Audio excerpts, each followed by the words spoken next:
Guys, welcome back to my channel. We've got Vineet here, and he has a Xpulse Pro, just like mine.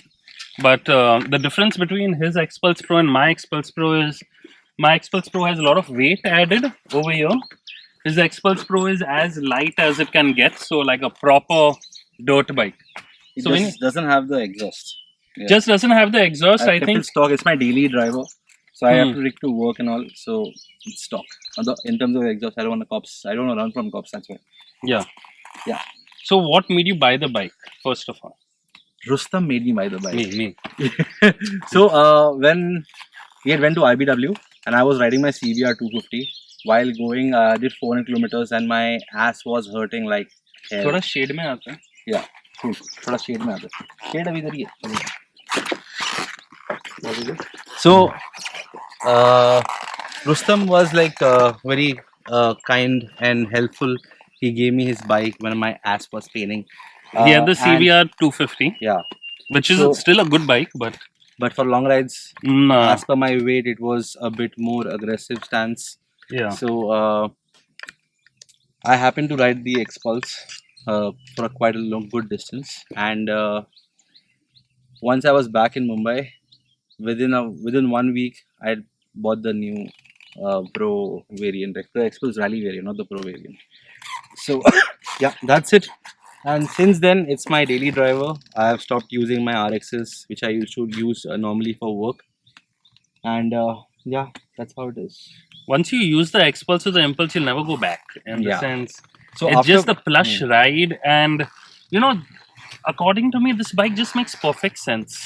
It's not too expensive like the Tigers, which is exorbitant. It's not too heavy like the Himalayans.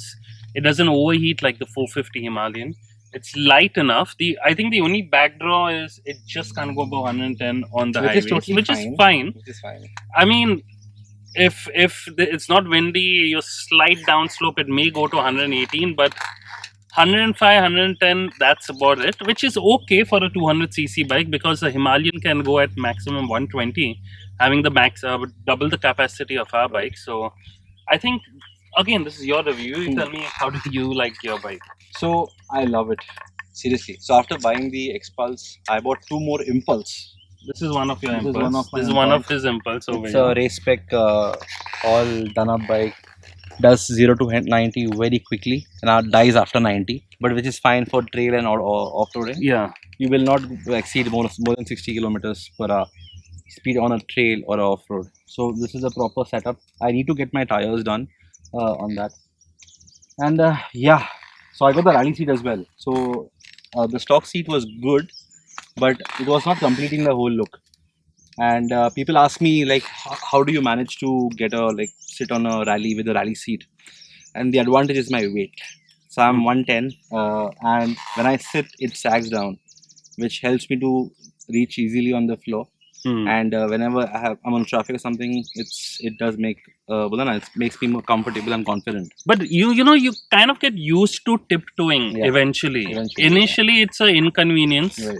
It is not as convenient as the Impulse ka height. But the difference is, even though the Impulse you have an Impulse over here also, even though this is a much lighter bike, more manageable, if you see the thickness of the suspension and the travel as opposed to an Xpulse, it's just so much beefier. It can take so much more shocks. You can go much faster without feeling the suspension may bottom out. It's an amazing suspension, but once you have the rally suspension over here, this also feels like average to you. So it's about the overall feel, and that's what I'm saying. Tiptoeing is a small compromise once you have the rally suspension, because even we have pretty horrible roads in the city as well. You can just slide through, you can just ride through, and people like me who prefer using my bike over Uber for business because there's a lot of traffic. If I'm traveling 30, 40, 50 kilometers a day, my back, I'm in my 40s now, so my back also kind of just, there's no strain on the back, right? Right. I mean, as compared to the RX, obviously, even though it's an amazing bike in its own sense, there's a little strain on your back. This suspension, it just glides through. And another thing is, I've Yeah. never seen any video of the chassis braking. Yeah. Because we've already seen the 411 Himalayan chassis, multiple chassis braking. Right. Recently, a 450 has also come in the market, in the news of a chassis braking. I mean, even if you Google it up, maybe one or two bad reviews, but no one has anything bad about this bike. It is reliable. It's like a proper Japanese bike, right? It's, yeah. That's about it. I mean, we could do with a rear, what you call ABS, ABS. But but not required. Not required. but for the price tag that we're getting, theek hai. I mean, I wouldn't mind paying 10,000 rupees more for a For a rear rear ABS, ABS, but I would. It's fine. I am used to you riding RX, a non-ABS bike, so works. And what's the average again?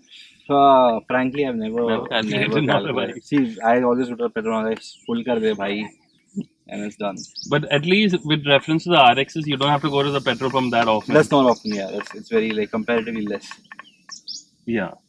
And service intervals in the So sense. I've done 5,000 kilometers. I've serviced 5 times in 5,000 kilometers because I don't want to miss my service date, and it's not really much. Just 5,000, and it's under 5,000. Today will be completing 5,000. Yeah. Today you'll be completing 5,000. Yeah, and I think the only backdrop of this particular bike is the headlight, which Yeah. the Underpowered headlight. horrible headlight, but the E20 version, Yeah. my version had a much better headlight. Obviously, I've changed it, but that's what it is. And these bikes are small change. These changes don't cost you much. It's 2,000 rupees, but it completely changes the look of the bike.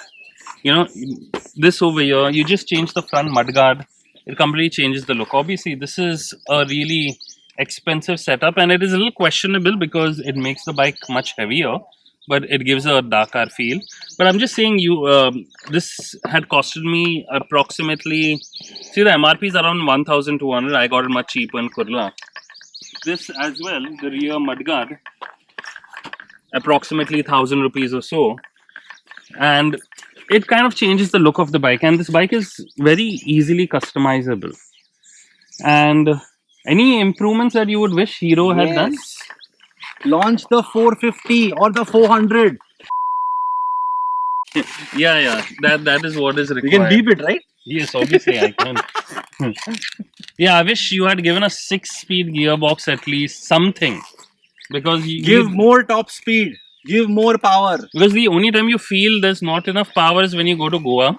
Yeah. You feel like, oh, I'm just at 100. No, but still, bro, it's fine. Seriously, if you're cruising at 100, 110, I'm seriously happy with the performance at the price.